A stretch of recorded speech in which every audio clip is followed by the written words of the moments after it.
When this country's boys and girls turn 16, they receive a notification of who their future spouse will be. Those who do not marry their assigned partner suffer severe penalties, and romance with anyone besides your selected mate is forbidden. Because of this policy, the birth rate has stabilized and the children born of such matches have higher average intelligence. The story begins when our protagonist, called Neji, is staring at a girl in class. Her name is Misaki, and we come to discover that Neji has been secretly in love with her for 5 years. A few moments later, a classmate of Neji's reveals that he just got his notification yesterday. However, he says he wants to fall in love and that he would never marry someone the government picked for him. Neji agrees and they all make a pact to never get married. When Neji arrives home, he declares that all he wants is to be in love with Misaki, and begins having flashbacks of when they were younger. While eating dinner, Neji's mom reminds him that his birthday is in a couple of days, and is excited for him to get his notification. However, Neji is dreading the day as he doesn't want to fall in love with anyone else but Misaki. He decides that he has to tell her how he feels before he gets his partner notification. So the following day at school he approaches her, but the words he wants to say won't come out. However, while she's walking away, he musters up the courage to ask her to meet him after school. While Neji is waiting, he gets the feeling Misaki won't show, but just as he's about to leave, she runs up behind him and grabs his shirt. She apologizes for being late and they sit down on a bench together, where Neji eventually confesses his feelings for her. Misaki begins to cry and reveals that she has liked him all this time too,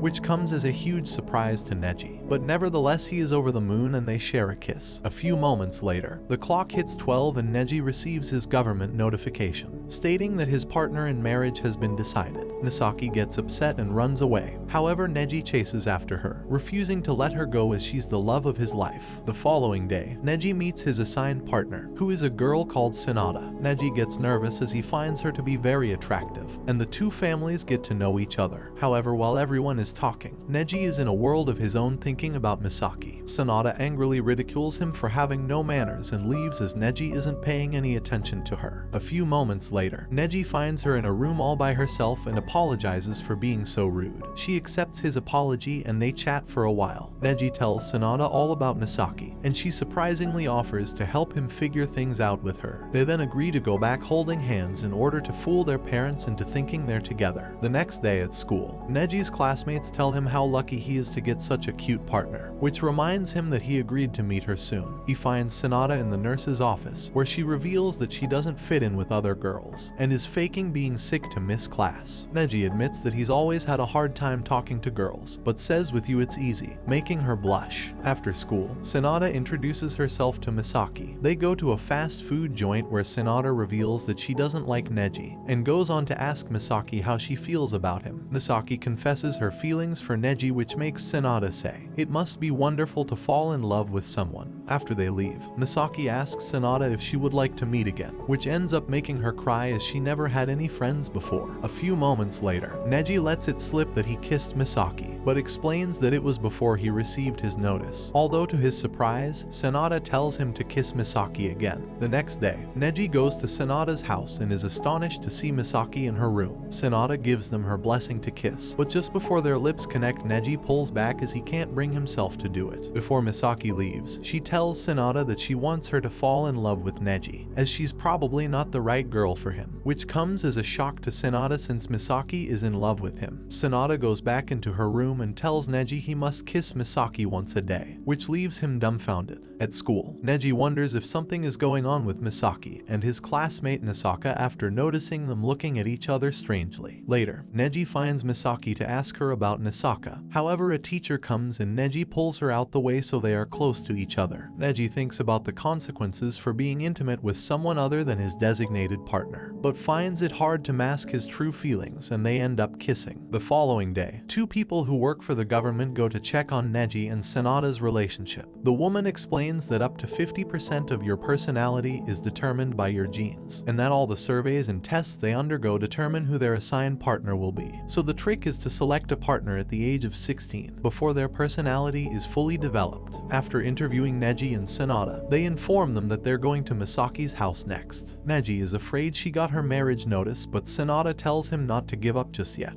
At school, Neji asks Misaki if she has her assigned partner yet. She says yes, and on top of that, they're living together. However, she turns out to be joking with him and explains that the government people only had business with her parents, which Neji is relieved to hear. Misaki then tells Neji that he's the only person who will ever be special to her, and the rest will all be the same, no matter who they are, and they share a heartwarming kiss. While Neji is getting ready for bed, he gets a call from Sonata. She tells him they're going on a camping trip and Misaki is going too, so Neji invites Nisaka to go along with him as he doesn't know how he'll handle both girls by himself. The day arrives and they all take the train together. When they get to the lodge, Nisaka starts preparing food. Meanwhile, Neji goes to check on the girls who are having fun at the lake in their swimsuits. A few moments later, Sonata slips on a rock and injures herself, so Neji kindly carries her back to the lodge where her father treats her injury. Later, Nisaka tells Sonata that Neji is heading for disaster if she continues to let him get closer to Misaki, because of the repercussions from the government. A few days go by and the government call in the new couples to come in for a making love class. They pass rubbers to everyone and show a demonstration of making love. The teacher goes on to say that before language was mastered, making love was the most primitive of communication tools. She then goes on to say that everybody is tasked to make love, and the couples who don't will be penalized. When the time comes, Neji comes up with a plan to pretend to do it, which ends up being extremely awkward and weird. After, Sonata tells Neji that she's scared to have him touch her and wants him to keep his distance for a while, as she isn't feeling like herself. On the other hand, Misaki admits to herself that she hates seeing Neji with Sonata, but doesn't want to say anything as she's afraid that they might realize they're in love. The next day, it is announced there is going to be a school play. They will be doing Romeo and Juliet with Nisaka and Misaki playing the main roles. Neji offers to help Misaki with her lines, and while they're walking together she asks Neji if he's in love with Sonata. He says no and goes on to say, "I'm in love with you." Misaki has a moment and tells Neji she's thinking about ending it all, to which Neji responds, "Why?"